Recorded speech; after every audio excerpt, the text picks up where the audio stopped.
ചിലർ നെഗറ്റീവ് ഇട്ട് വരാണ്. ചിലപ്പോൾ ആയിരുന്നു എടാ കോൺടാക്ട് ഒന്നും പോകണ്ട, അതല്ല ഒരു വീഡിയോയിലുള്ള തള്ളലേ ഉള്ളൂ, നീ ഒന്നും പോകാൻ നിൽക്കണമെന്ന് പറഞ്ഞു. ഇത് കേട്ട് വന്നവരുണ്ട്.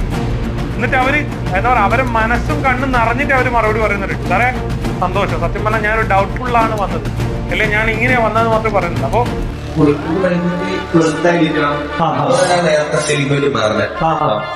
റാൻഡമായിട്ടാ കേറുന്നത്.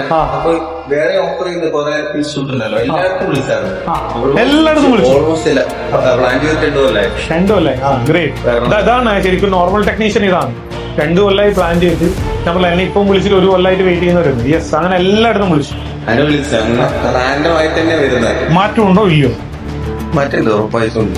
സീരിയസ്ലി കഴിഞ്ഞ പ്രാവശ്യം എന്നെ വെല്ലുവിളിച്ചാണ്. എനിക്ക് കിട്ടിയില്ല എന്ന് പറയുന്ന പറഞ്ഞാളാണ്. അപ്പൊ ഇപ്പൊ ശരിക്കും മനസ്സിലായി കോൺടാക്ട് ആത്മാർത്ഥമായിട്ട് എഫേർട്ട് എടുക്കുന്നത്. വെറും വീഡിയോയിലുള്ളത് മാത്രമല്ലല്ലോ കോൺടാക്ട്. ഒരാളൊരു സ്ഥാപനം നടത്തുമ്പോൾ ആയിക്കോട്ടെ, ജോലി ചെയ്യുമ്പോൾ ആയിക്കോട്ടെ, നമുക്ക് തരുന്ന സാലറിക്ക് അല്ലെ നമുക്ക് കിട്ടുന്ന ഫീസിന് ഞാൻ ആത്മാർത്ഥമായിട്ട് ചെയ്തെന്നൊരു വിശ്വാസം ഉണ്ടോ? ആ വിശ്വാസമാണ് എനിക്കുള്ളത്. ആക്ച്വലി ഇത് തന്നെയാണ് ഞങ്ങൾ